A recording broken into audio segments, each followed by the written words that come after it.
ভারতের রাজ্য কমিটির তরফে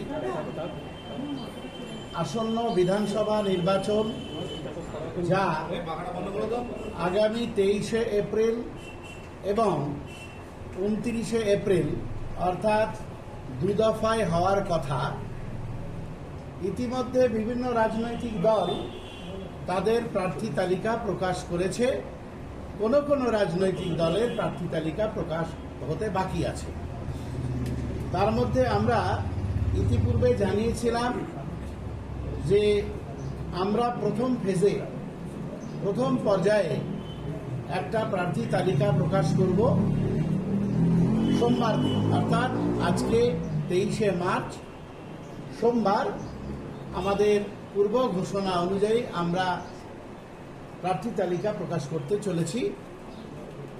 আমাদের এখানে পার্টি রাজ্য কমিটির নেতৃত্ব লক্ষ্মীবাবু রয়েছেন, তাপস ব্যানার্জি রয়েছেন, সহসভাপতি রাজ্য কমিটির সাধারণ সম্পাদক বিশ্বজিৎ মাইতি রয়েছেন, আমাদের মধ্যে রয়েছেন আমাদের রাজ্য কমিটির অন্যতম সদস্য মালদার প্রতিনিধি করিমুল সাহেব রয়েছেন অফিস সেক্রেটারি নাসির উদ্দিন মীর এবং আমাদের পার্টির চেয়ারম্যান পীরজাদা নওশাদ সিদ্দিকী, তিনি ঘোষণা করবেন। এখন আমরা আমাদের প্রিয় ছোট ভাইজান পার্টির চেয়ারম্যান তথা ভাঙড়ের বিধায়ক নওশাদ সিদ্দিকী ভাইজানকে এই প্রার্থী তালিকা প্রকাশ করার জন্য আমরা অনুরোধ জানাচ্ছি। আপনারা তার মুখ থেকেই শুনে নিন। পার্টির ওয়ার্কিং প্রেসিডেন্ট আপনাদেরকে শর্ট ব্রিফ করেছে। এখন আমি সরাসরি আসছি। আমরা যে জায়গায় বিগত দিনে আমরা ঘোষণা করেছিলাম তার মধ্যে এখন যে জায়গায় প্রার্থীর নাম, সিট কোথায় কন্টেস্ট করবো ঘোষণা করেছিলাম, আজকে আমরা ঘোষণা করছি কারা আমাদের অর্থাৎ ইন্ডিয়ান সেকুলার ফ্রন্টের পক্ষ থেকে খাম চিহ্ন নিয়ে প্রতিদ্বন্দ্বিতা করবেন। শুরু করছি মালদা জেলা থেকে। মালদা জেলার সুজাপুর বিধানসভা কেন্দ্র থেকে বিশিষ্ট শিক্ষক মোহাম্মদ কালিমুল্লাহ হক মহাশয় প্রতিদ্বন্দ্বিতা করবেন। নদিয়া জেলার পলাশীপাড়া বিধানসভা কেন্দ্র থেকে আমাদের পার্টির পক্ষ থেকে যাকে আমরা নমিনেট করছি বিশিষ্ট শিক্ষক শামসুর আলী মল্লিক সাহেব। চাপড়া বিধানসভা কেন্দ্র থেকে জাকির মন্ডল সাহেব। উত্তর 24 পরগনা জেলার বাদুরিয়া বিধানসভা ক্ষেত্র থেকে মৌলানা মোহাম্মদ কুতুবউদ্দিন ফাতেহি সাহেব। অশোকনগর বিধানসভা কেন্দ্র থেকে তাপস ব্যানার্জি মহাশয়। আমডাঙ্গা বিধানসভা কেন্দ্র থেকে বিশ্বজিৎ মাইতি মহাশয়। মধ্যমগ্রাম বিধানসভা কেন্দ্র থেকে প্রিয়াঙ্কা বর্মন মহাশয়া। দেগঙ্গা বিধানসভা কেন্দ্র থেকে মোহাম্মদ মফিদুল হক সাহাজি, যাকে আমরা মিন্টু সাহাজি নামে জানি। হাড়োয়া বিধানসভা কেন্দ্র থেকে আইনজীবী পিয়ারুল ইসলাম সাহেব। বসিরহাট উত্তর বিধানসভা কেন্দ্র থেকে মোহাম্মদ মুসা কালিমুল্লাহ সাহেব। এরপরে আসছি আমরা দক্ষিণ 24 পরগনা জেলায়। দক্ষিণ 24 পরগনা জেলায় যে সমস্ত সিট ইতিমধ্যে আমরা ঘোষণা করেছি তার মধ্যে প্রার্থী আজকে যেটা ঘোষণা করছি, কুলপি বিধানসভা কেন্দ্র থেকে প্রতিদ্বন্দ্বিতা করবেন আইএসএফ এর পক্ষ থেকে আব্দুল মালিক মোল্লা সাহেব। ক্যানিং পশ্চিম বিধানসভা কেন্দ্র থেকে প্রতিদ্বন্দ্বিতা করবেন অ্যাডভোকেট প্রবীর মন্ডল সাহেব।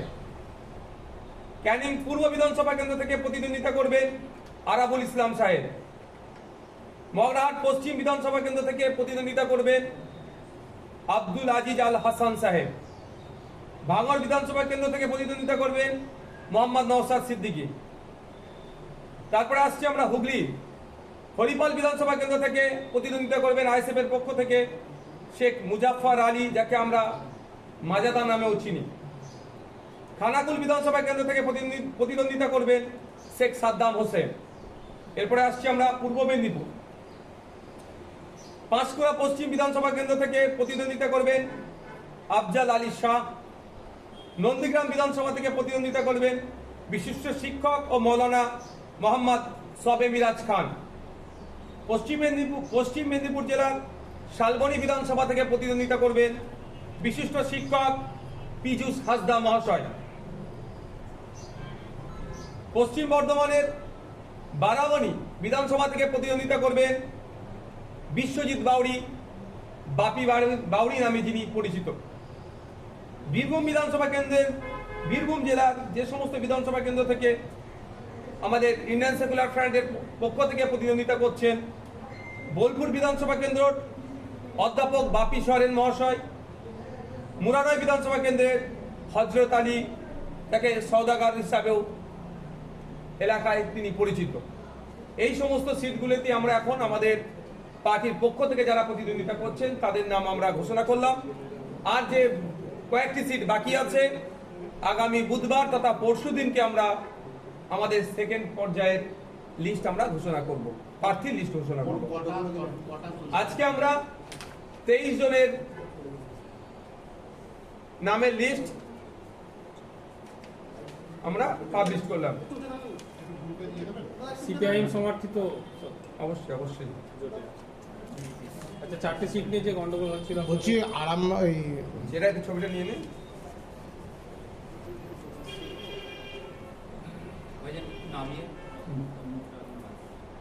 ये एसआईआर को सामने रखते हुए बीजेपी और टीएमसी पॉलिटिक्स कर रहे हैं पूरा के पूरा। बहुत पहले बोला था इस चुनाव का मेन मुद्दा होगा एसआईआर।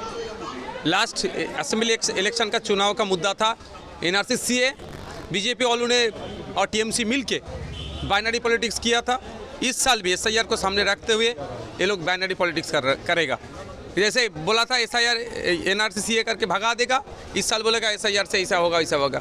पहले बोलना चाहिए ममता बनर्जी बंगाल का सीएम बोला था मेरा लास्ट के ऊपर से एसआईआर होगा। अभी कहाँ है वो?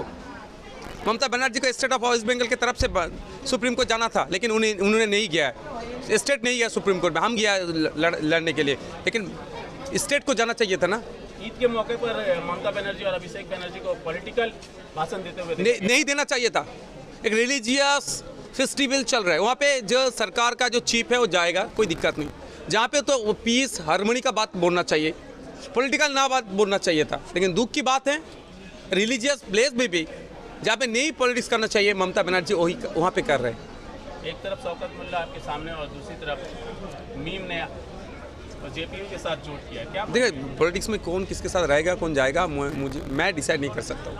हम हमारा पार्टी का जो एक आइडियोलॉजी है उसको सामने रखते हुए हम लोग सामने जाएंगे। वो इसीलिए कहा है कि 15 साल ममता बनर्जी ने संख्यालघु को 30% वोट लिया, लेकिन उसके साथ कुछ नहीं किया। वो बंगाल का हर आदमी ऐसा ही बोलेगा।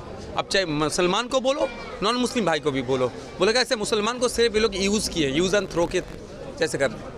Thank you. कितने सीट पर आज